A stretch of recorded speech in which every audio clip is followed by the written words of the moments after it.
Երկար տարիներ առաջ ես խոնավ և մութ սենյակում էի, ուստի կոպիտ, որ նույնիսկ մկները կարծես խղճահարում էին, ես ձեռքերս դատարկ գրպան էի պահում և հարցրեցի ինձ, հիասթափված. Ինչու են ուրիշները անում և ես չեմ, ես ավելի քիչ խելացի եմ, ես պայքարում էի օրական 12 ժամ, բայց ամսվա վերջում ես միայն փշրանքներ ունեմ հացի և ավտոբուսի անցման համար, և ամենավատը հավատալն էր, որ իմ խնդիրը ցածր աշխատավարձն էր։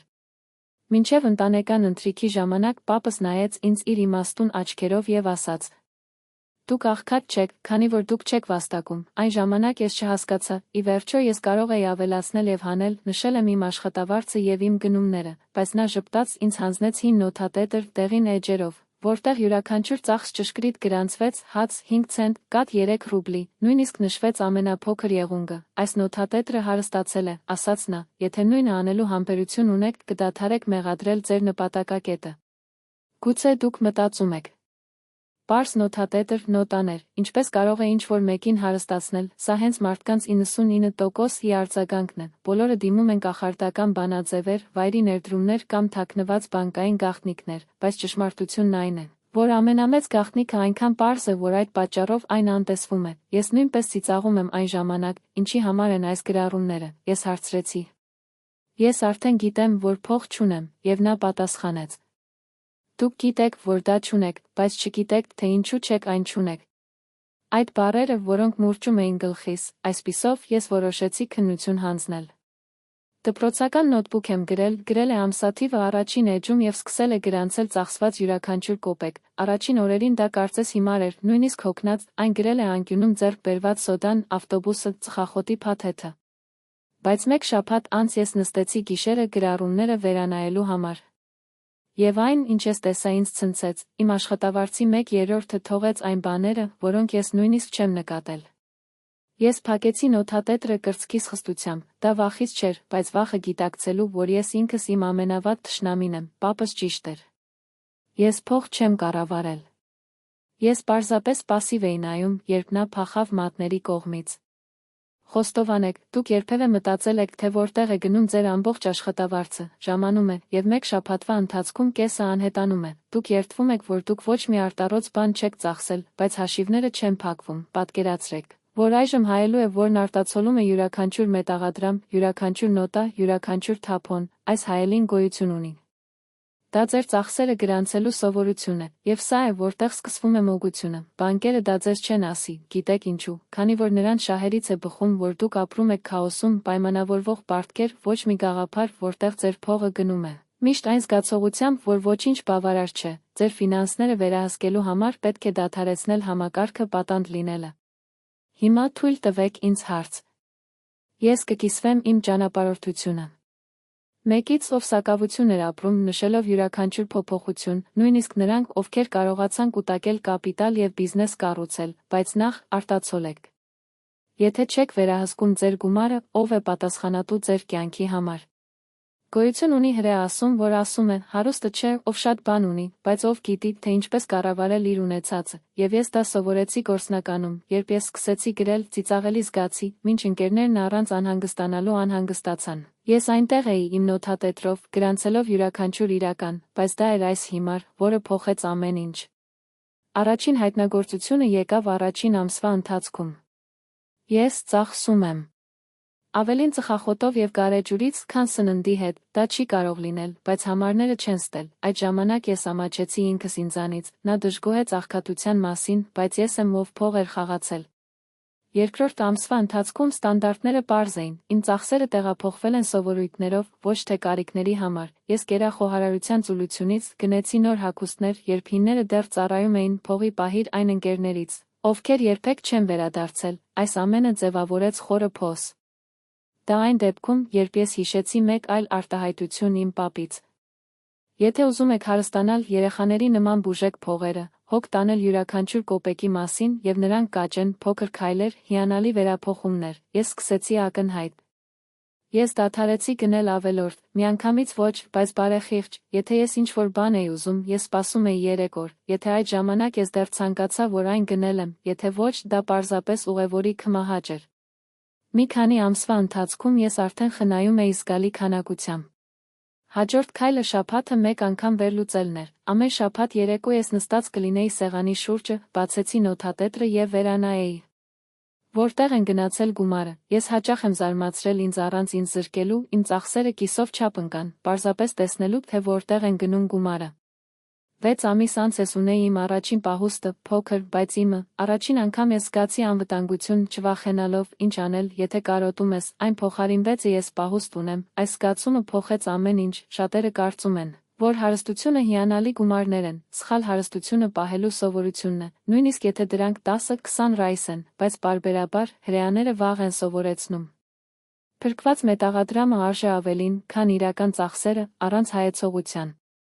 Ես քիչ էի պահում, բայց առանց ձախողման, 1 տարվա ընթացքում նա բավականաչափ հավաքվել էր ընկերոջ հետ փոքր բիզնեսում ներդնելու համար։ Մենք բացեցինք դրանք, ապա մեկ այլ, ապա ևս մեկ, որն էր գաղտնիքը, ինքնին ձեռնարկությունում չէր, բայց այն փաստը, որ ես սկսելու եմ մայրաքաղաք, եւ այս մայրաքաղաքը գոյություն ուներ, քանի որ ես սովորեցի վերահսկել եւ խնայել։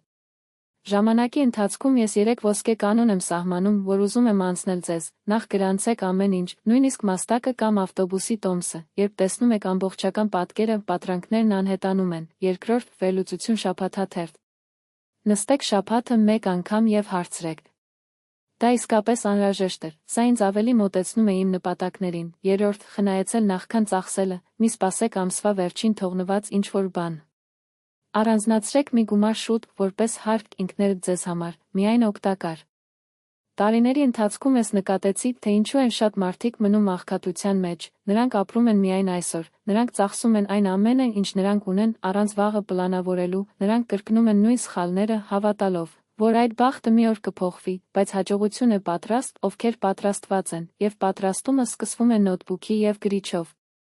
Շատերը լավ են վաստակում, երբեմն նույնիսկ ավելին, քան պատկերացնում են, բայց չեն տեսնում փոքր արտահոսքերը, որոնք միասին կազմում են ֆինանսական անցք, նրանք հետաձգում են ծրագրերը խնայողությունից դեպի, երբ ավելի շատ փող ունեն, բայց սա ավելինն երբեք չի գալիս, եթե այսօր չսկսենք, բանկերը, գովազդները եւ շուկայավարման մասնագետները ցանկանում են, որ դուք ծախսեք, նրանք խելացի են։ Նրանք գիտեն մարդկային հոգեբանությունը եւ ստեղծում են այն պատրանքը, որը ձեզ հարկավոր է երջանիկ լինելու համար, բայց իրական ֆինանսական իմաստությունը հակառակն է սովորեցնում։ Ազատությունը սկսվում է այն ժամանակ, երբ փողը նայում եք եւ ասում. Սպասեք այստեղ, ես որոշում եմ, թե երբ եւ ինչպես օգտագործել այն, ես հիշում եմ մի դրվագ, երբ ես 23 տարեկան էի, ավտոբուսում ես տեսա մոտ 50 տարեկան մետաղադրամների մի տղամարդու ձեռքի ափի մեջ, ոմանք ծիծաղեցին, նրան անվանելով ծանր հաց։ Բայց ես մտածեցի. նա ճիշտ է, նա վերահսկում է, տարիներ անց նա գիտեր, որ նույն ծանր հացը խանութ է բացել եւ հարևանությամբ դարձել է հարգված գործիչ, մինչ մյուսները ծիծաղեցին, կառուցեց հիմքերը, եւ հետո ես հասկացա. հասարակությունը ծաղրում է նրանց, ովքեր դեմ են հոսումին, քանի դեռ նրանց պետք չէ քննադամական քննադատության խորհուրդներ։ Լսեք, հարստությունը չի ծնվում բանկում, ոչ էլ բարդ ներդրումներով։ Նույնիսկ բարգավաճ բիզնեսում, այն սկսվում է մի բանից մի պարզ։ Գրիչ, թուղթ եւ ազնվություն ինքներդ ձեզ հետ, եթե սովորում եք, թե ինչպես գրանցվել եւ կառավարել յուրաքանչյուր իրական, դուք կկարողանաք նաեւ կառավարել ձեր սեփական կյանքը, քանի որ փողը վերջ չէ։ Դա գործիք է, եւ լքված, ժանգոտ կամ վատ օգտագործված գործիքը ոչինչ չի կառուցում։ Երբ ես հետ եմ նայում եւ համեմատում եմ իմ կյանքը այսօր այն ժամանակների հետ, երբ ես հազիվ ստիպված էի ուտել, գիտակցում եմ հիմնական ճշմարտությունը։ Դա այն գումարը չէր, որը նրանց դարձրեց դաշնակիցներ, ոչ թե իմ դաշնակիցները։ Ես հիշում եմ, որ նստած եմ հին աթոռի մեջ, ձեր ձեռքերում ծախսված նոթբուքով նշելով յուրաքանչյուր կոպեկ հաց եւ կաթի վրա։ Այդ պահին ես փոքր էի զգում, բայց այդ նոտերն էին, թվացյալ աննշան, դա դարձավ ամեն ինչի հիմքը։ Որն է տարբերությունը աղքատ եւ հարուստների միջև, աղքատները կարծում են. երբ փող ունեմ, կսկսեմ վերահսկել այն, հարուստ մարդը ասում է, երբ ես սկսում եմ վերահսկել այն, փողը կգա, հարստությունը կարգապահությունն է, եւ ես պետք է լինեմ ֆրանկ, դա բախտի, ժառանգության կամ բախտի խաբեություն չէ, դա պահելու, բազմապատկելու եւ հարգելու ունակությունն է յուրաքանչյուր հատկությունը։ Մտածեք փողի մասին որպես հյուրեր, եթե դրանք ստանում եք կազմակերպություն, ուշադրություն եւ երախտագիտություն, նրանք վերադառնում են եւ ավելի շատ ընկերներ են բերում, բայց եթե նրանք վերաբերվում են նրանց անտեսմամբ, նրանք շուտով հեռանում եւ չեն վերադառնում, մեր ավանդույթում կա մի ասա. մետաղադրամը աղմուկ չի սիրում։ Նախընտրում է լռություն և կարգադրություն, դա ոչ թե ինչ-որ մեկին հարստացնող ողողողներ կամ արդարացումներ չեն, այլ գրանցվելու, խնայող և պլանավորելու հանգիստ, մշտական սովորույթ։ Ինչ փոփոխություններ են տեղի ունենում, եթե այսօր սկսեք։ Մեկ շաբաթվա ընթացքում յուրաքանչյուր ծախսեր գրելով, դուք հստակ կտեսնեք, թե որտեղ է գնում ձեր փողերը։ Մեկ ամսվա ընթացքում դա կստանա վերահսկողություն ազդակների և թափոնների նվազեցման վրա։ Մեկ տարվա ընթացքում այն կունենա վերապահում, որը ժամանակին անհնար էր թվում, և ամենակարևորը, այն որոշակիությունը, որը դուք պատվիրում եք ձեր ֆինանսները, այլ ոչ թե ձեր ֆինանսները։ Իրական պատմություն։ Ես հանդիպեցի մի փայլուն տղայի, ով ինձանից ավելին վաստակեց, բայց ապրում էր պարտք, նա ասաց. Ինչու են այս նոտաները, ես փող ունեմ, ես պնդում էի, որ ընդամենը մեկ ամիս կգնահատեն իր ծախսերը, նա ծիծաղեց, 10 տարի անց իմ իրականությունը տարբեր էր։ Իմ սեփական, տնային տնտեսության բիզնես, արտերկրում սովորող երեխան էր, նա։ Ես դեռ վարձակալեցի բնակարաններ և կախված էի վարկերից մինչև աշխատավարձը ընկավ, հասկացաք դա աշխատավարձը չէ, որը սահմանում է ձեր ապագան, այլ սովորությունները։ Ստուգաթերթ, ձեր գործողությունների ծրագիրը կսկսվի այսօր։ Վերցրեք մի թուղթ և գրիչ, սա կտևի 5 րոպեից պակաս, բայց դա կփոխի ձեր հետագիծը։